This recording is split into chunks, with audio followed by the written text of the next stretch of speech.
Self Sandeep target IAS के YouTube channel में एक बार फिर से आपका स्वागत करते हैं। पेशेंस रखना पड़ेगा।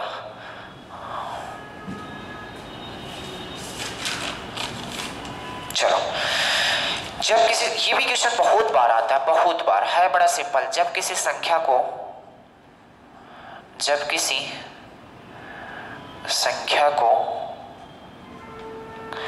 102 से भाग दिया जाता है, 102 से भाग दिया जाता है, जब किसी संख्या को 102 से भाग दिया जाता है तो शेषफल 87 बचता है।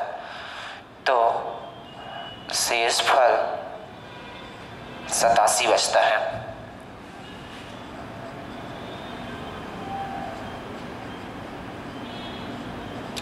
शेषफल 87 बचता है। यदि उसी संख्या को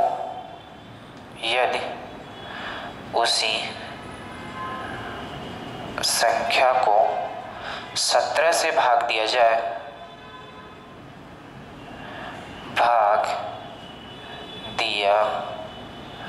यदि उसी संख्या को 17 से भाग दिया जाए तो शेषफल बताओ।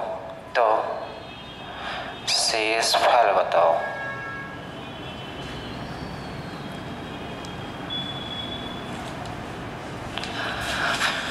चलो, ये क्वेश्चन बहुत बार आप किसी भी एग्जाम में देखोगे, हर बार आने की कोशिश करता है, हर बार आता है। तो आपको क्या करना है, मैंने बताया कि वो चीजें पढ़नी है जो पेपर में आती हैं, ठीक है। तो हर एक चीज पढ़नी है जो पेपर में आते हैं। कुछ लोग होते हैं बड़ी बड़ी चीजें बस डायरेक्ट स्टार्ट कर देते हैं। रिमाइंडर थ्योरम 32 की पावर 32 को बताओ 4 से डिवाइड करोगे शेषफल कितना आएगा। आएंगे, इस पे रुक तो जाओ थोड़ा सा, इस पे आएंगे। पहले आप छोटी छोटी बातें कर लो जो एग्जाम में आते हैं, फिर इसके बाद ये तो आएंगे ही आएंगे। अब क्या बोला गया है, जब किसी संख्या को 102 से भाग दिया जाता है तो शेषफल 87 बचता है। या दूसरी संख्या को 17 से भाग दिया जाए तो बताओ शेषफल क्या बचेगा। पहले इसका मेथड समझ लो, इसके बाद सॉल्यूशन छोटा सा आपको बता देंगे। ये बोल रहा है यार, किसी संख्या को, कोई संख्या हमें नहीं पता, मान लेते हैं वो k संख्या रही होगी, उसे 102 से भाग दिया जाता है और मान लो x बार वो गई होगी। कितना?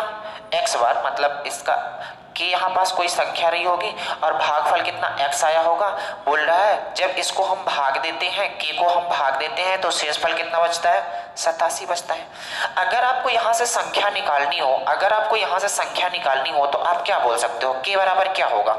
अगर आपको यहाँ से संख्या निकालनी हो तो बताओ k बराबर क्या लिख सकते हो। तो बोलोगे k बराबर होगा यार, क्या क्या होगा, 102 गुणे x, क्योंकि भाजक गुणे भागफल। तो बोलोगे कितना हो जाएगा, 102x और ये प्लस 87 करना पड़ेगा क्योंकि शेषफल हमें करना ही पड़ेगा। इतनी बात समझ आई।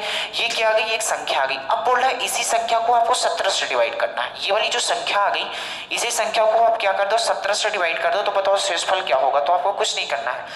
आप एक बात बताओ, ये कट रहा है 17 से कि नहीं, 17 छक्का 102 होता है, यानी कि इसका जो भी मल्टीपल रहा होगा, 1 मल्टीपल रहा होगा, 2 मल्टीपल रहा होगा, 3 मल्टीपल रहा होगा, हर चीज कट जाएगी। इसका मतलब ये एक तो कट रहा है यार, ये तो कट जाएगा। इससे ये रिमाइंडर कितना दे देगा, 0 दे देगा। जब आप इसे काटने की कोशिश करोगे तो 17 50 85 और रिमाइंडर कितना दे देगा, 2 दे देगा। और यही सवाल का क्या हो जाएगा, आंसर हो जाएगा। बात समझ आई। हमें ये संख्या नहीं पता तो कोई मतलब नहीं यार, यहाँ चाहे 1 रखो, चाहे 2 रखो, चाहे 3 4 5 आपकी मर्जी, चाहे जितना रख दो, लेकिन ये 17 से कट जाएगा। ये बात डन है। बात समझ आई कि नहीं आई, कोई दिक्कत है यहाँ तक। तो आपको ऐसा करना है। तो आप बोलोगे ये 0 हो जाएगा, ये 87 को जब हम 17 से डिवाइड करेंगे तो 2। किसी को ऐसा तो नहीं लग रहा है यार कि हमने यहाँ से काट दिया तो अब 17 बचा कहाँ, बचा है मेरे भाई। मैंने पहले ही बताया था कि ये वाली जो लाइन है ये बता रही है कि इसका भी 102x डिवाइडेड बाई 17 और 87 डिवाइडेड बाई 17, ये चीज है इसका मतलब। बात समझ आई। तो शेषफल कितना आएगा, 2। तो जब भी पेपर में आएगा तो आपको इतनी महाभारत करने की जरूरत नहीं है। हमने तो केवल ये समझाने के लिए आपको बताया है। करना क्या है, आप थोड़ा गौर समझना, केवल इतने में आपको आंसर करना है। क्या करना है, सबसे पहले आप चेक कर लिया करो। क्या चेक कर लिया करो कि ये जो है, ये जो क्या लिखा था, 102 से अगर हम भाग देते हैं किसी भी संख्या को, 102 से हम भाग देते हैं तो शेषफल कितना बचता है। तो आप बोलोगे 102 से हम भाग देते हैं तो शेषफल कितना बचता है, 87 बचता है। तो बताओ संख्या को 17 से भाग दे दिया जाता है। तो एक बार आपको चेक करना है कि जो पहला वाला भाजक है क्या कट रहा है कि नहीं कट रहा है। वो हर समय कटता ही कटता है। आपके आपके एग्जाम का जो लेवल है वहां तक कटता ही कटता है, ये बात डन है।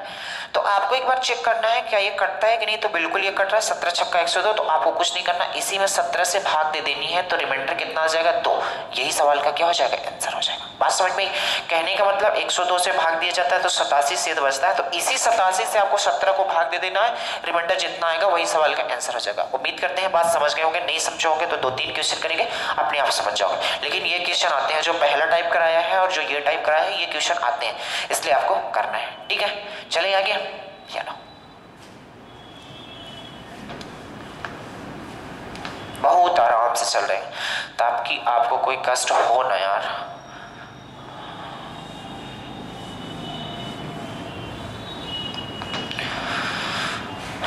बहुत ही जल्द एक आपके लिए स्पेशल क्लास लगेगी मैथ्स और रीजनिंग की। कैसी लगेगी आपको एक सरप्राइज टाइप का होगा कि कैसी लगेगी, आप 2 से 3 दिन में आपको बता दिया जाएगा। ठीक है, चलो एक और क्वेश्चन लिखते हैं। किसी संख्या को 360 से, किसी संख्या को 361 से भाग देने पर, 361 से भाग देने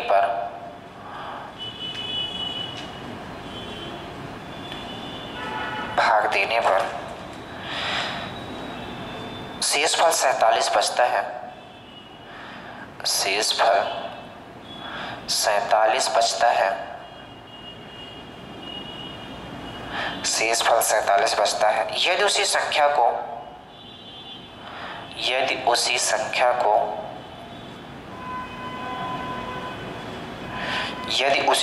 को 19 से भाग दिया जाए, 19 से भाग दिया जाए तो शेषफल बताओ।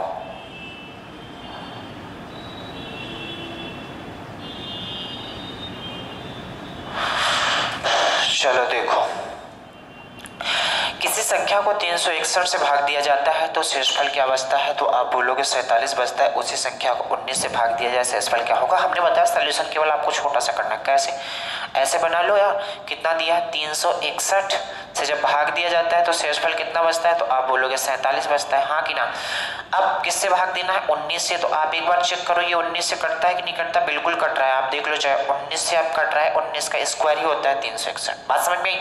तो आपको कुछ नहीं करना, इसे 19 से डिवाइड कर देनी है, तो 19 दूना 38, तो कितना बच रहा है, आप बोलोगे 9 बच रहा है। 9 इस सवाल का क्या हो जाएगा, आंसर, और यही सवाल का आंसर। बस इतना ही करना है, और डिटेल में हमने पहला क्वेश्चन बता दिया, और आगे हम डिटेल नहीं बताएंगे। इतने बड़े क्वेश्चन का सोल्यूशन छोटा सा है, बस कहानी। कोई दिक्कत है यहाँ तक? चलिए आगे बढ़े।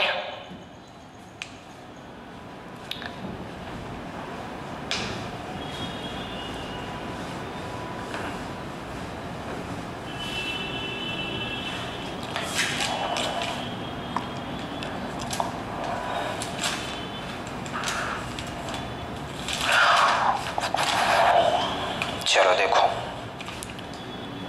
जब n को 5 से विभाजित किया जाता है, जब n को 5 से विभाजित किया जाता है, 5 से विभाजित किया जाता है,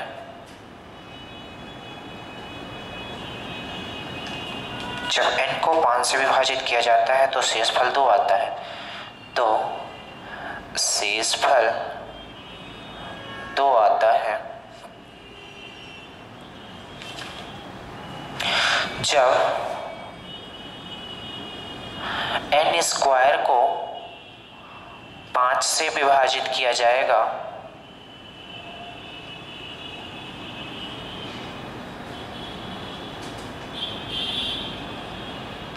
तो शेषफल बताओ।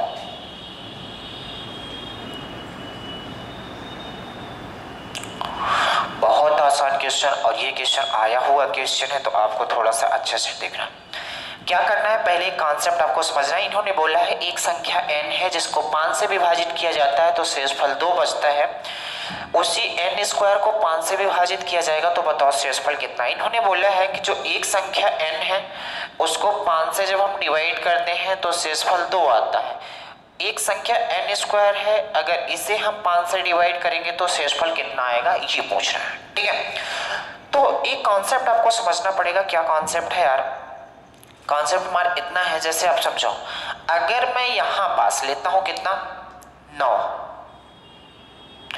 9 लेता हूं और बोलता हूं इसे मैं डिवाइड कर देता हूं, 9 नहीं लेता, ऐसा संख्या लेता हूं, जैसे मान लो 13 लेता हूं, 13 मैं इसे डिवाइड कर देता हूं यार किससे, 6 से, 6 भी नहीं लेता, इसको लेता हूं 9। 13 को 9 से डिवाइड करना है, 13 को 9 से डिवाइड करना है, तो बताओ शेषफल कितना आएगा? तो आप बोलोगे शेषफल आएगा, थोड़ी और छोटी लेते हैं, इसको बाद में लेते हैं। जैसे यहां पास लिखा है 9 और इसको मैं क्या करता हूं, 4 से डिवाइड करता हूं। जब आप इसे 4 से डिवाइड करोगे तो आप गौर से देखना ये कितना शेषफल देगा, तो आप बोलोगे शेषफल 1 दे रहा है, दे रहा है कि नहीं दे रहा है? शेषफल कितना दे रहा है? 1 दे रहा है। जब हमने 9 को 4 से डिवाइड किया तो शेषफल कितना दे रहा है? 1 दे रहा है। अब इसका स्क्वायर कर देते हैं, ये जो 9 है इसका स्क्वायर कर देते हैं, 81 कर देते हैं, तो बताओ शेषफल कितना देगा? जब 4 से डिवाइड करेंगे तो शेषफल कितना देगा? 1 देगा। बात समझ आई? तो आपने देखा जैसे ही हमने इसका स्क्वायर किया, जैसे ही हमने इसका स्क्वायर किया तो संख्या भी स्क्वायर हो गई। हालांकि 1 का स्क्वायर करोगे तो आएगा 1 ही। मान लो यहाँ पास आ जाता कितना, 2 आ जाता, तो फिर आपको यहाँ कितना करना पड़ता? 4। जैसे मैं यहीं पास ऐसा काम कर देता हूं, ले लेता हूं यहाँ पास 7 और डिवाइड कर देता हूं 5 से। मैं यहाँ पास ले लेता हूँ 7 और 5 से डिवाइड करता हूँ, तो बताओ शेषफल कितना आएगा? तो आप बोलोगे 2 आएगा। आएगा कि नहीं आएगा? अब मैं क्या करता हूँ, ये जो संख्या इसका स्क्वायर कर देता हूँ, कितना आ जाएगा? 49। 49 को 5 से डिवाइड करोगे तो शेषफल देखो कितना आ रहा है, तो आप बोलोगे 4 आ रहा है। आ रहा है कि नहीं? तो कहने का मतलब ये है, मैं ये कहना चाहता हूँ केवल जब आप इस संख्या का स्क्वायर कर दे रहे हो, जब इस संख्या का स्क्वायर कर दे रहे हो, तो जो शेषफल है ना, जो शेषफल है उसका भी स्क्वायर हो जाता है। जैसे स्क्वायर 2 आया था शेषफल, तो जैसे ही आपने संख्या का स्क्वायर किया तो शेषफल भी कितना हो गया? स्क्वायर हो गया। हो गया कि नहीं? तो शेषफल भी क्या हो गया? स्क्वायर हो गया। अगर मान लो किसी केस में ऐसा होता यार, किसी केस में ऐसा होता कि ये वाली संख्या 5 से बड़ी हो जाती तो एक बार भाग और चला जाता। जैसे कहने का मतलब ये है, यही पास अगर ऐसा होता, ये बात समझ गए? यही पास अगर ऐसा होता यार, होता ऐसा कि मान लो 9 है, इसे हमने 2 से डिवाइड किया, 2 है, इसे हमने 9 है 2 से डिवाइड किया, तो बताओ शेषफल कितना आएगा? तो आप बोलोगे 1 आएगा। इसमें तो 1 ही आ रहा है, कुछ और बड़ी संख्या लेते हैं। जैसे मान लो लेते हैं 13। 13 को जैसे आपने 9 से डिवाइड किया तो बताओ शेषफल कितना आएगा? 5 आएगा। आएगा कि नहीं आएगा? कोई दिक्कत है?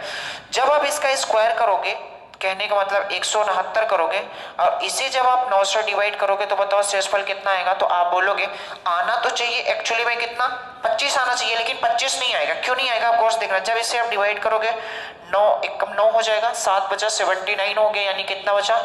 9 8 72, और 72 मतलब कितना? 79 और 72 कितना? 7। कितना बच गया? 7 बच गया। बच गया कि नहीं बच गया? तो हमने कुछ नहीं किया यार, ये किया है कि 13 को जब हमने 9 से डिवाइड किया तो शेषफल कितना बचा? 5 बचा। बचा कि नहीं बचा? जैसे ही हमने इसका स्क्वायर किया तो ये क्या हो गया? शेषफल भी क्या हो गया? स्क्वायर हो गया। और जैसे ही शेषफल स्क्वायर होगा तो आप बताओ जो शेषफल 25 आ सकता है, कभी आप 9 से डिवाइड करोगे तो शेषफल 25 आ सकता है? नहीं आ सकता। तो कितना आएगा? 25 को आपको 9 से माइनस कर देना है, तो 15 में 9 गए, कितना हो जाएगा? 6 16 हो रहा है।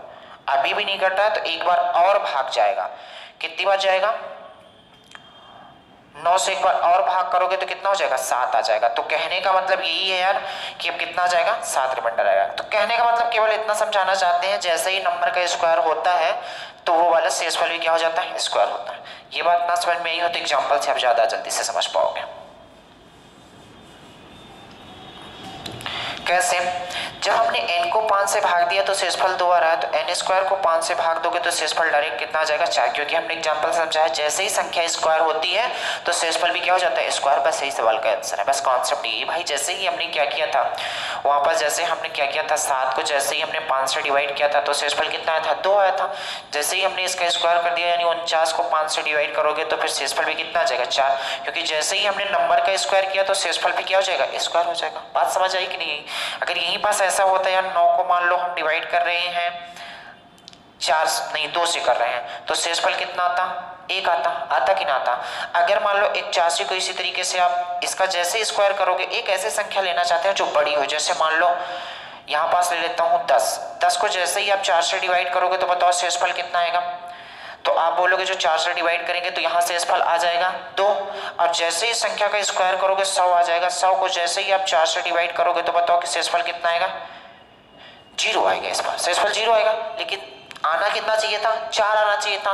तो इसका मतलब 4 आना चाहिए था, तो 4 नहीं आया, क्योंकि जैसे ही 4 आएगा, जैसे आपके हिसाब से यहाँ शेषफल कितना आना चाहिए था, एक्चुअली में 4 आना चाहिए था, और जैसे ही 4 आएगा इसका मतलब एक बार भाग और चला जाएगा, और एक बार भाग और जाने का मतलब जैसे ये 4 से 4 कटेगा तो शेषफल कितना आ जाएगा, 0। ये 2 केसेस होती हैं।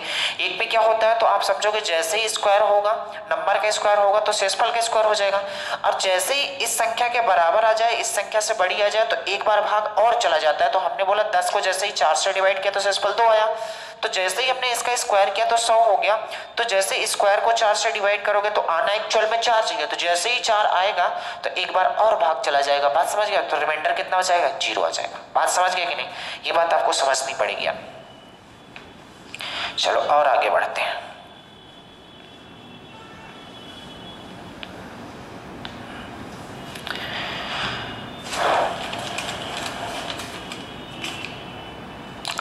जैसे इन्होंने बोला है n एक पूर्ण संख्या है, n एक पूर्ण संख्या है, पूर्ण संख्या है, उसे जब 4 से विभाजित किया जाता है, उसे जब 4 से विभाजित किया जाता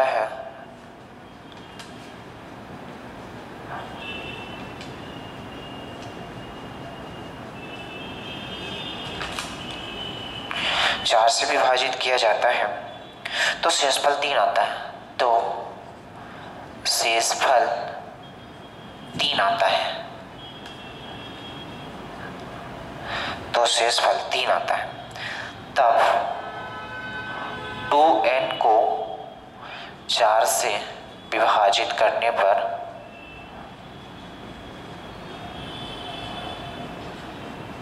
शेषफल बताओ,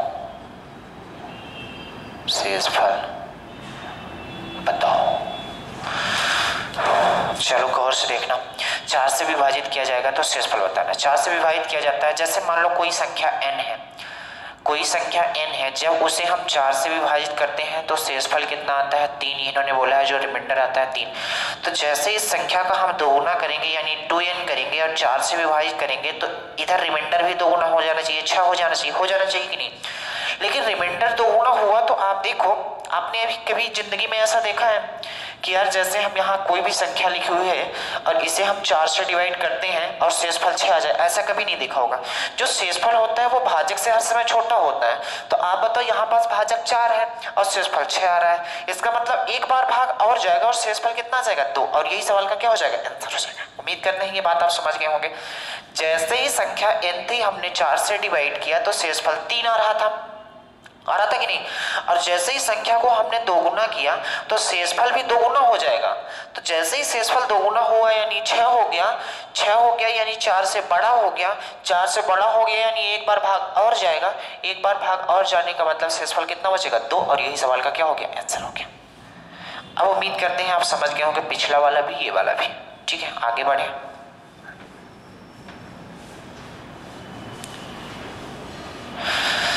जैसे एक चीज आप समझो, एक कॉन्सेप्ट मैं देना चाहता हूँ, उसी में क्वेश्चन आधारित है, उसी के बेस्ड में क्या कॉन्सेप्ट देना चाहता हूँ। जैसे कोई भी संख्या है, जैसे मान लो एक संख्या है 13 और इसे मैं डिवाइड कर देता हूँ 4 से।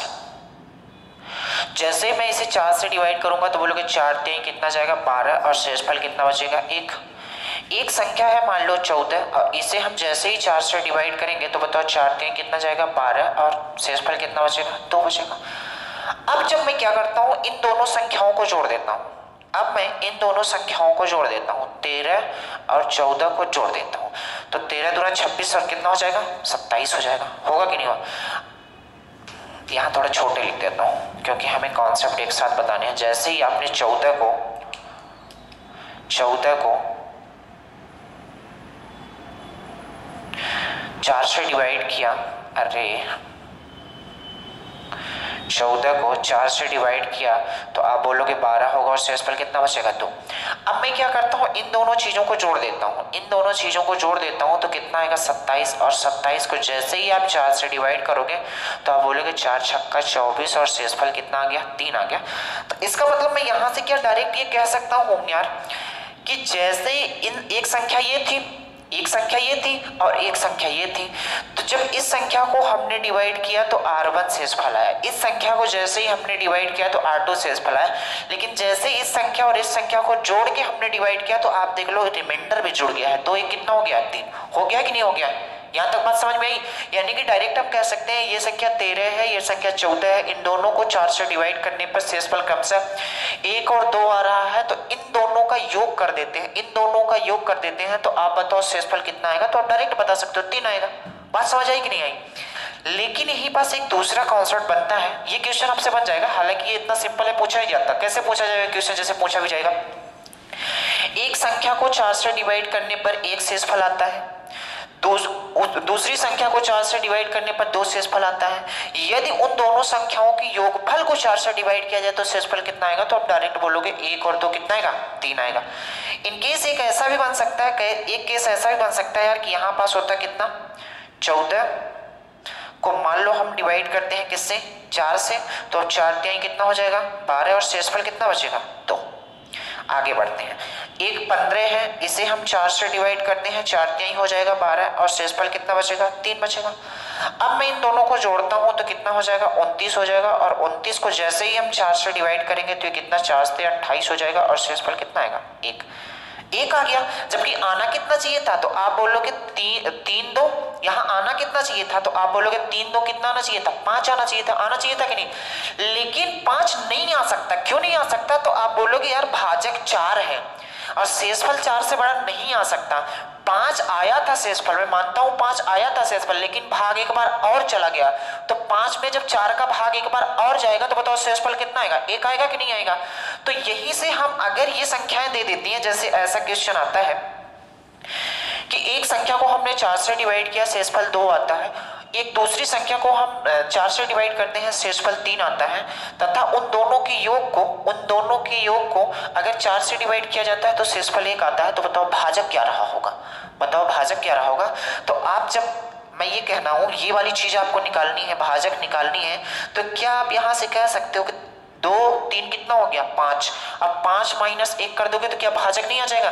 तो अगर किसी संख्या को हमने डिवाइड किया, मान लो R1 रिमाइंडर आया और ये R2 आया रिमाइंडर, आना चाहिए था इन दोनों के योग के बराबर, लेकिन दूसरा यानी R3 आ गया, और जैसे ही R3 आ गया तो यहां से आप कह सकते हो यार कि हम यहां से भाजक निकाल सकते हैं कि नहीं। कैसे निकालोगे, जब भी आपको भाजक निकालना होगा देख लो, इन दोनों को जोड़ोगे यानी R1 प्लस R2 जोड़ोगे और R3 को माइनस कर दोगे तो यही वाली भाजक संख्या मिलेगी कि नहीं।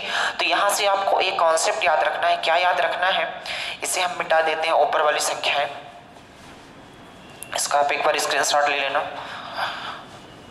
ये बहुत इंपॉर्टेंट चीज हम बता रहे हैं, आप अगर समझ पा रहे हो तो बहुत अच्छी बात है।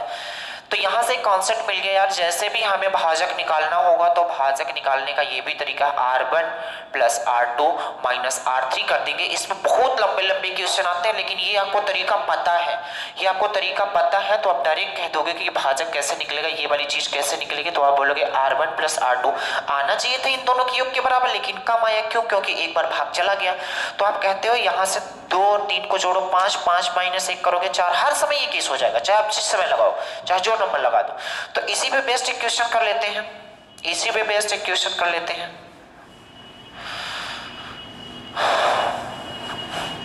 चलो एक बढ़िया बेहतरीन क्वेश्चन कर लेते हैं थोड़ा सा।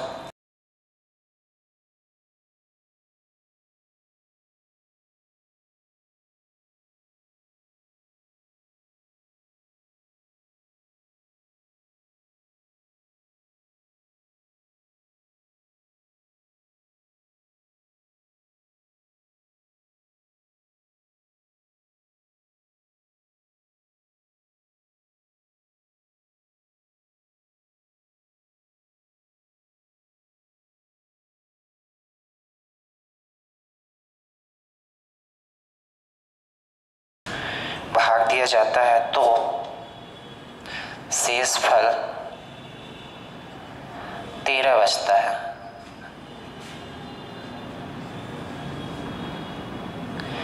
तो भाजक बताओ।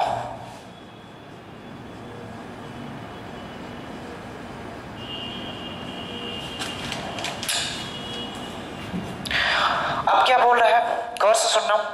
इतना बड़ा क्वेश्चन है और सॉल्यूशन इतना सा है, सॉल्यूशन इतना सा, क्योंकि अगर कॉन्सेप्ट समझे हो तब, वरना ये बहुत बड़ा क्वेश्चन है, आप करते ही रह जाओगे। अगर आप कॉन्सेप्ट समझे हो तो बहुत बेहतरीन आपको समझ में आ जाएगा। नहीं समझे हो तो एक बार हम क्वेश्चन फिर से समझाने की कोशिश करेंगे। लेकिन समझो इन्होंने क्या बोला यार, एक निश्चित संख्या को एक निश्चित संख्या से भाग दिया जाता है तो 43 शेषफल बचता है। मतलब R1 कितना बचा, 43। हमने एक फार्मूला बताया भाजक निकालने का, क्या बताया, वही कॉन्सेप्ट से आया कि भाजक इक्वल क्या हो जाएगा, R1 plus R2 minus R3 होगा कि नहीं। तो पहली बार जब हमने भाग दिया तो 43 बचा, दूसरी बार जब हमने दूसरी संख्या मतलब उसी संख्या को दूसरी संख्या से भाग दिया तो कितना 37 आया, फिर 13 आ गया। जब इसे करोगे तो कितना हो जाएगा, 7 3 10, 4 3 7 1 8, 80 में 13 घटा दो कितना हो जाएगा, 10 घटाओगे 70 आएगा, 3 और घटा दो कितना हो गया 67। और यही सवाल का क्या हो जाएगा आंसर, कहीं गलत तो नहीं है। 7 3 10, 4 3 7 1 8, 7 7 में 6, सही है। 67 इस सवाल का क्या हो जाएगा, आंसर हो जाएगा। उम्मीद करते हैं ये बात आपको समझ आई होगी। लेकिन जैसे ये मान लो आपको समझ में नहीं आया, जैसे हम पीछे कॉन्सेप्ट समझाए तो एक क्वेश्चन में बता देते हैं कहना क्या चाहता है, वरना आपको करना इसी तरीके से। यार एक लाइन का क्वेश्चन है, ये भी ऊपर वाली बात नहीं लिखनी, केवल इतना आपको सोल्यूशन करना है, इतनी सी बात है और यही सवाल का आंसर है। ठीक है, कोई दिक्कत है, देखो इतने बड़े सवाल का आंसर इतना छोटा सा है, लेकिन अगर आप कॉन्सेप्ट समझोगे तब। कॉन्सेप्ट समझा देता हूं एक बार इसका। कॉन्सेप्ट ये कहता है यार, एक्चुअली में कॉन्सेप्ट ये कहता है कि एक संख्या मान लो m रही होगी, इसको मैं क्या करता हूं, n से मान लो x से भाग देता हूं, x से भाग देता हूं तो जो शेषफल बचता है वो कितना बचता है, तो बोलोगे 43 बचता है। एक संख्या n रही होगी, इसको जब हम x से उसी संख्या से बोला गया है, इन्होंने बोला है एक निश्चित संख्या को एक निश्चित संख्या से भाग दिया जाता है, तो मान लेते हैं एक निश्चित संख्या को एक निश्चित संख्या से भाग दिया जाता है तो शेषफल 43 बचता है। फिर आगे जाते हो और दूसरी संख्या को, तो हमने दूसरी संख्या लिया है, दूसरी संख्या को उसी संख्या से मतलब दूसरी संख्या को उसी संख्या से भाग दिया जाए तो शेषफल 37 बचता है। यदि इन दोनों संख्याओं के योग यानी m प्लस n को जैसे ही उसी संख्या से डिवाइड करते हैं तो शेषफल कितना बच जाता है, 13 बच जाता है कि नहीं बच जाता। अगर 13 बच रहा है, 13 बच रहा है तो आप यहां से क्या ऐसा कह सकते हो यार कि जब हमने m को x से डिवाइड किया 43 बचा और n को x से डिवाइड किया 37 बचा, तो यहाँ जो रिमाइंडर बचना चाहिए था, यहाँ जो रिमाइंडर बचना चाहिए था, क्योंकि यहाँ हम दोनों संख्याओं को जोड़ के भाग दे रहे हैं, जोड़ के भाग दे रहे हैं, तो यहाँ जो रिमाइंडर बचना चाहिए था वो भी जोड़ इनका बचना चाहिए था, बचना चाहिए था कि नहीं बचना चाहिए था। तो ये क्यों नहीं बचा, तो आप बोलोगे क्या होता है कि जब संख्याएं भाजक से बड़ी आ जाती है तो एक बार भाग और चला जाता है, पिछली बार हमने बताई थी। तो कुछ नहीं करना था, 43 37 आना कितना चाहिए था 13, तो बोलोगे 43 प्लस 37 आना चाहिए था, 13 नहीं आया, वो आना चाहिए था इन दोनों का योग, 13 घटा दो तो क्या हो जाएगा भाजक, हमने बताया था इसी कर दो तो 67 इस सवाल का क्या हो जाएगा, आंसर हो जाएगा। ये बात समझ आई। लेकिन जब भी ऐसा क्वेश्चन आएगा ये चीज आपको करनी नहीं है, डायरेक्ट करनी है R1 plus R2 minus R3, बस ये सवाल का क्या हो जाएगा आंसर। उम्मीद करते हैं इस तरीके से क्वेश्चन आपसे बन जाएंगे। एक क्वेश्चन और कर लेता हूँ उस पर बेस, तो आपको डायरेक्ट समझ में आ जाएगा। हालांकि इस क्वेश्चन को लिखने में बड़ा कष्ट होता है, इतना लंबा चौड़ा क्वेश्चन है और इसका सोल्यूशन इतना सा है, इतना सा। हाँ समझ रहे हो, चलो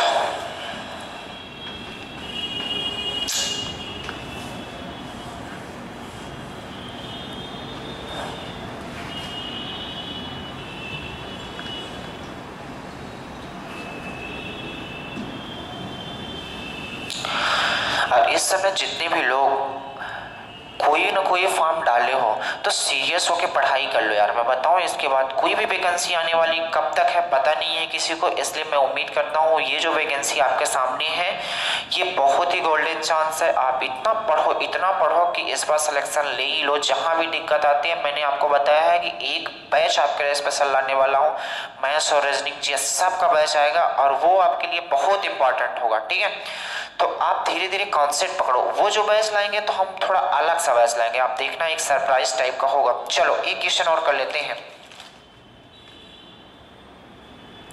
एक क्वेश्चन और कर लेते हैं।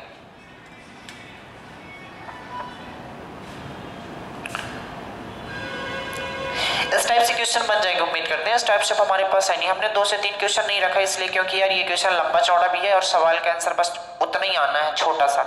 तो आप जब भी ऐसा क्वेश्चन मिलेगा तो कर लोगे, उम्मीद करते हैं। अब चलो आगे बढ़ते हैं थोड़ा सा। क्या है ये भी क्वेश्चन बार बार आता है, लोग छोटे मान के इस क्वेश्चन को छोड़ देते हैं, लेकिन आपको छोटे मान के छोड़ना नहीं है। क्या 1708 में कौन सी छोटी से छोटी संख्या घटा दें, कौन सी छोटी से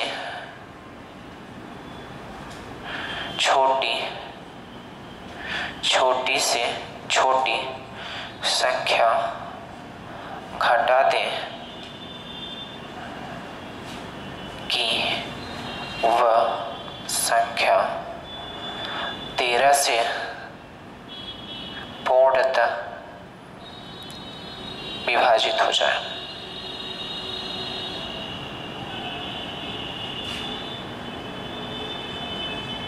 ठीक है, तो आपको कुछ नहीं करना। जब भी ये क्वेश्चन उम्मीद करते हैं 100 में कम से कम 60% लोगों से बनता है, जिनसे नहीं बनता क्योंकि हमने बोला सबको साथ में लेके चलना है। ये क्वेश्चन आते भी हैं तो देखो, नंबर या तो हार्ड क्वेश्चन में हो या तो सिंपल क्वेश्चन में हो, एक नंबर ही देके जाता है, इसलिए हमें हार्ड और सिंपल सब लेके चलना है, इसलिए मैं इसे भी करवा रहा हूँ। ठीक है, जिनको ऐसा लगता है थोड़ा सा अपने स्पीड बढ़ा लो, बस कहानी खत्म है। 1708 है, 1708 को आपको 13 से डिवाइड करना है। 13 कम 13 हो जाएगा, कितना बचा?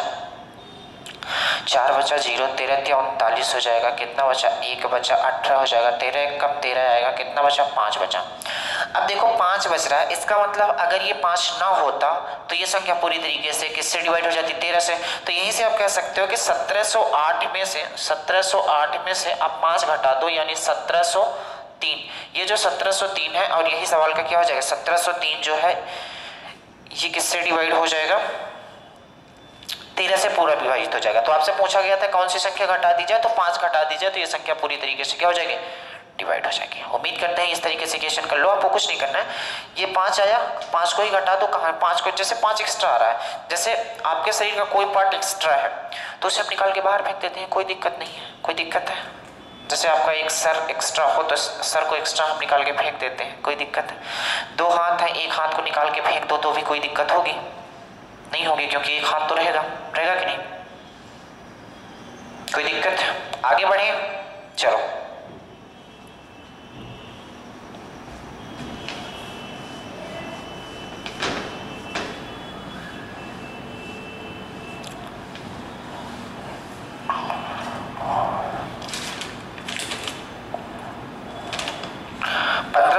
में 1560 में कौन छोटी से छोटी संख्या जोड़ दें, कौन सी छोटी से छोटी संख्या जोड़ दें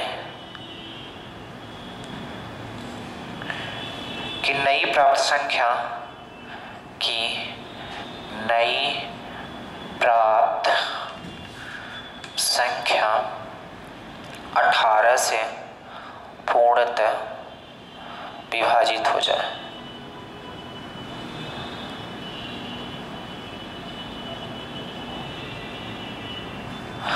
अब देखो, अगर आप सोच पाते हो इसमें तो बहुत बेस्ट है, नहीं सोच पाते तो पहले तो प्रॉपर तरीका आपको बता देता हूँ। जैसे ये 1560 लिखा है, एक तरीका ये है कि यहीं से आप किससे 18 से डिवाइड करो, जो शेषफल बचता है उसी को जोड़ दो। या कि फिर ऐसा नहीं कर पाते तो ऐसा करो यार, 1560 है, 1560 को 18 से भाग दो, 18 अट्ठे 144 होगा, 18 अट्ठे 144 होगा। जैसे ही माइनस करोगे ये 2 आ जाएगी, ये कट गया 0, 18 पंचे 90, 18 छक्का कितना हो जाएगा? 108 हो जाएगा। 18 छक्का 108, तो ये कितना हो जाएगा? 12। यानी कि आप देख रहे हो यहाँ पास कितना आ रहा है? 12 आ रहा है। यहाँ पास कितना आ रहा है? यहाँ पास कितना है 12 आ रहा है। पूछा गया था कि बताओ इस संख्या में कौन सी ऐसी संख्या जोड़ दी जाए कि ये पूरी तरीके से 18 से विभाजित हो जाए। अब देखो यहाँ बच कितना रहे, 12 बच रहा है। अगर 12 बच रहा है यार, अगर 12 बच रहा है, इसका मतलब इस संख्या में और क्या हम जोड़ दें, तो आप बोलोगे इस संख्या में ऐसा काम करते हैं 6 जोड़ देते हैं तो कितना हो जाएगा 18 हो जाएगा कि नहीं, तो पूरी संख्या कट जाएगी। यानी इस संख्या में न जोड़ के मैं डायरेक्ट इसमें जोड़ दूं, कह दो कि ये 1560 है, इसमें 6 जोड़ दो, 1500 जो 66 होगा वो क्या होगा 18 से पूरी तरीके से क्या हो जाएगा डिवाइड हो जाएगा। तो यही से आप समझो कि ये जो 12 है अब 18 से डिवाइड होना चाहिए, ऐसी संख्या आ जाए कि 18 से डिवाइड हो जाए, तो आप बोलोगे इसमें 6 जोड़ देते हैं तो 18 से डिवाइड होगी, यानी कि पूरी संख्या में हम 6 जोड़ देंगे तो पूरी संख्या क्या हो जाएगी 18 से डिवाइड हो जाएगी। कोई दिक्कत है यहाँ तक नहीं है। अब देखो इस क्वेश्चन को अगर आप सोच पाते हो तो एक तरीका और है, कैसे करोगे वो आप मन में कर पाते हो, क्योंकि आप समझो यार, जैसे मैं क्या कहता हूं कि यहां पास लिख देता हूं 1560। अब 18 से डिवाइड करनी है तो 18 को मैं फैक्टर कर लेता हूं, 9 और 2 कर सकता हूं कि नहीं। ये बात कंफर्म है कि जो संख्या 9 से कटेगी वो संख्या 18 से कटेगी, ये बात डन है। बात समझ रहे हो कि नहीं, वो जो संख्या 18 से कटेगी वो संख्या 9 से कटेगी, ये बात डन हो गई। यहां से कोई दिक्कत है। यह कि 18 को ऐसा फैक्टर करो कि 9 गुणे 2 कर लिया, इनमें कोई भी चीज कॉमन नहीं होनी चाहिए, ऐसा फैक्टर करना है कि इनमें कुछ कॉमन ना मिले। आप देखो गौर से, तो आप बोलोगे यार 2 से तो ये कट ही रहा है, कोई दिक्कत ही नहीं है, 9 से काटना है, तो आप बोलोगे 9 का डिविजिबिलिटी रूल हमने क्या बताया था, इसे काट देते हैं, तो आप बोलोगे कितना हो रहा है, तो देखो 6 7 5 कितना हो रहा है 12 हो रहा है कि नहीं हो रहा है, 12 हो रहा है कि नहीं हो रहा है।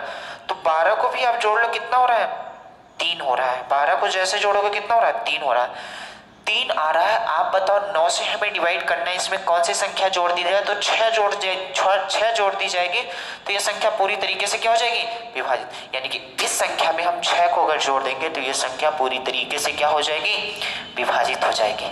उम्मीद करते हैं ये बात आप समझ गए होंगे। जो चीज हम बताने की कोशिश किए हैं ये हम बताना चाहते हैं कि अगर कहीं पास आपके पास ऐसा आ जाए यार 18 से डिवाइड करना 27, जिसे आप ब्रेक कर सकते हो, ऐसा ब्रेक करना है कि उनमें क्या आ जाए कॉमन कुछ ना है, तो यहां से हमें क्या होता है ये भाग देने वाली प्रोसेस नहीं करनी पड़ेगी। जैसे ही हमने देखा 9 है, 9 का डिविजिबिलिटी रूल तो हमें आता है, इसे हमने कट किया तो योग कितना आया 3 आया।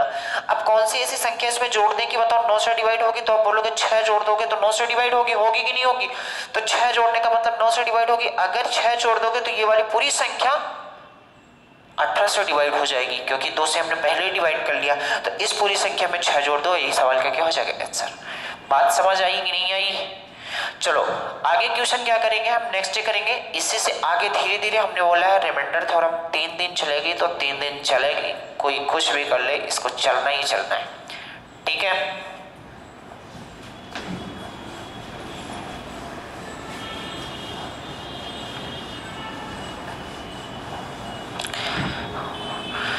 चलो तो आज के लिए इतना ही करते हैं यार, बाकी नेक्स्ट डे करेंगे। जो भी आपको दिक्कत आ रही है, एक बात और मैं बता दूं आपको कि कुछ लोग हैं कि जो आज वीडियो यहाँ देख रहे हैं कल वहां देख रहे हैं, हमारी मर्जी, आप कहीं भी देखो लेकिन एक जगह देखो, आपको सक्सेस होना है चाहे जहां देखो। एक बात और बताते हैं, जब भी आप पढ़ो अपना सिलेबस अपने आगे रख के पढ़ो यार। आप कुछ भी पढ़ रहे हो पता ही नहीं चल रहा है कि सिलेबस हमारा है क्या, क्योंकि मैथ और रीजनिंग का जैसे एनटीपीसी का इस समय तो एग्जाम आप खासकर देखो एनटीपीसी का ही आने वाला है, तो खासकर आप एनटीपीसी और ग्रुप डी, तो आप सिलेबस को सामने रखोगे, देखोगे सबसे ज्यादा वेटेज किसकी है, तो देखोगे मैथ रीजनिंग की है। अगर मैथ रीजनिंग आपसे आती है तो भी आपको 3-3 2-2 घंटे प्रैक्टिस करनी है मैथ रीजनिंग की। प्रैक्टिस बहुत जरूरी है, रिवीजन बहुत जरूरी है, ये बात समझ लो। मैथ और रीजनिंग अगर आपसे अच्छी तरीके से आती है तो 2-2 घंटे पढ़ना ही पढ़ना है। अगर नहीं आती तो फिर आपको 4-4 घंटे देना पड़ेगा मैथ रीजनिंग का। मैं ये बता दूं, आप ये सोच रहे होंगे कि साइंस के दम पे हम रेलवे निकाल लेंगे, तो ये आपकी गलत सोच है, ये आपकी गलत सोच है। साइंस है जरूरी बट मैथ रीजनिंग इतना जरूरी है कि उसके आगे साइंस 0 हो जाती है। तो साइंस पढ़ना जरूरी है बट मैथ रीजनिंग नहीं पढ़ोगे तो आपका नंबर आएगा नहीं ऊपर। साइंस हम मानते हैं कि आपको मेरिट में लाएगा। लेकिन मैथ रीजनिंग नहीं पढ़ोगे तो मेरिट क्या एकदम से बाहर हो जाओगे, मतलब पास ही नहीं हो पाओगे। तो मैं यही कहना चाहूँ, मैथ रीजनिंग जो हल्के में ले रहे हो उन्हें हल्के में लेने की जरूरत नहीं है।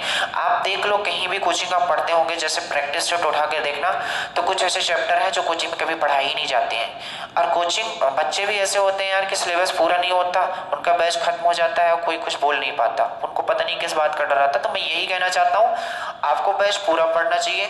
दूसरी बात, आप प्रीवियस ईयर उठा के देख लो एनटीपीसी ग्रुप डी का, कोई ऐसा पेपर नहीं है जिसमें माध्यमातिका बहुलक ये चीजें ना ही हो, ट्रिग्नोमेट्रिक जिसमें ना ही हो, कोई नहीं पढ़ाता। मैं देखता हूँ हो गया, बस आसानी से काम कर देता है। तो ये छोटी छोटी बातें हैं जो आपको प्रीवियस ईयर लगाओगे तो धीरे धीरे पता चल जाएंगी।